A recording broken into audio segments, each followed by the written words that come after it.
And the thing with all of that is the psychological work which needs to happen for that, and for that it is like getting rid of notions.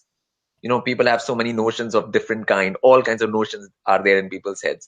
So to letting them go of those notions, okay, like for example, we can like have a start of a simple like a sort of notion, like people have a thing of ownership of other people, okay. Yeah. Okay. So if people have relationship or there's a husband wife, then husband feels that it owns the wife thinks it owns the husband. Okay. And then there's a parents and kids, like, so parents think they own the kid thinks it owns the parents. Okay. So that's a psychological notion. But the reality in this multiverse is that no being can own another being.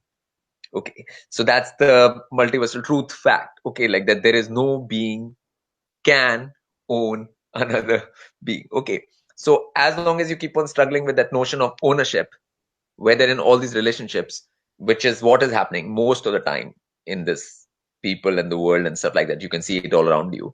Okay. And and the point is that most of the people's energies and time and stuff goes in trying to own another being. Yeah. Okay. Yeah. So and then they think that's love. Okay, now that is equated with the word love too. Okay, now, so it's not love, it's just possessiveness, you know klingonness, like you're clinging on or something like that, but it's termed as love. It comes under that word love. So then the word love gets tainted and it doesn't stay evoluting anymore, and there's no evolving in that love. Okay, it's just ownership, like possessiveness and these kind of things which happen, and that you can see in all the things around. So I would say, like, if people around the earth right now just stated this one sentence many, and then what they repeated the sentence, like, no being can own another being. Okay, just this one sentence, if they kept on repeating, then it psychologically it'll create some space for them to understand that there'll be a different kind of earth or society or people, or like a vibration or a sort of environment we would have here. Yeah, that's what I'm saying, like the kindness and stuff, like you talked about the kindness, but kindness disappears when the ownership comes, and Yeah. the whole thing, possessiveness comes, then the kindness is automatically lost, like immediately, like no one can be kind to another being if they are wanting to own them and trying to own them and stuff like that. It's that's not possible. You can't have both things at the same time. So you have to let go of something first.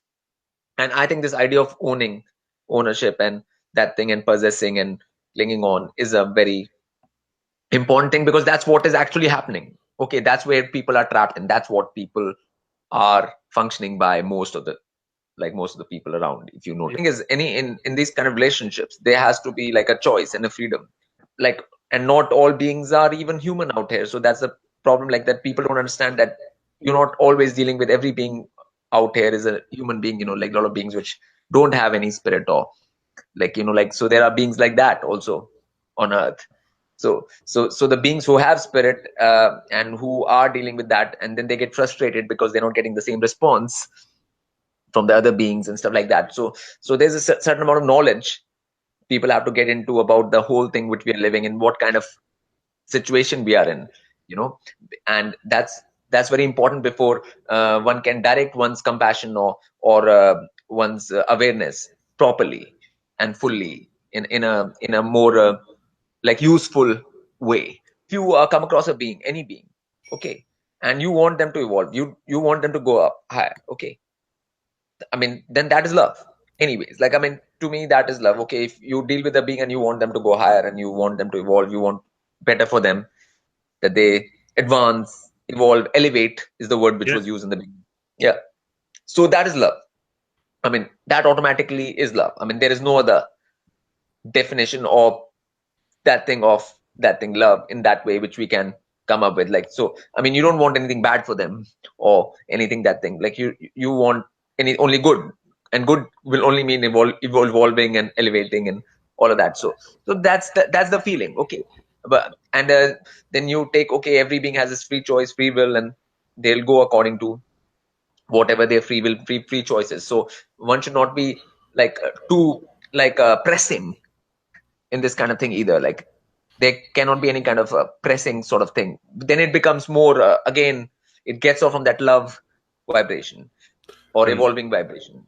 So same for the animals. We say we love animals. Who doesn't love animals? But then we yeah, go eat them and kill them. Yeah, yeah, that's just pure schizophrenia, all of that. Like that is Like just pure that's just insanity. insanity. That's schizophrenia. Like that's complete schizophrenia. That's like you don't know anything on a practical level at all. Like like you keep your eyes and ears and everything completely closed, and then you're talking about, then the word love becomes very dangerous word, Yeah, because yeah, because it can be misused, and it has been misused so much on this earth plane that the misuse of that word I cannot even go into. We can like talk 100 hours like on the misuse of it. So that's not the thing. I think the first thing is like no being can own another being. Then the being, when you use the word being, then human, animal, everything comes into it.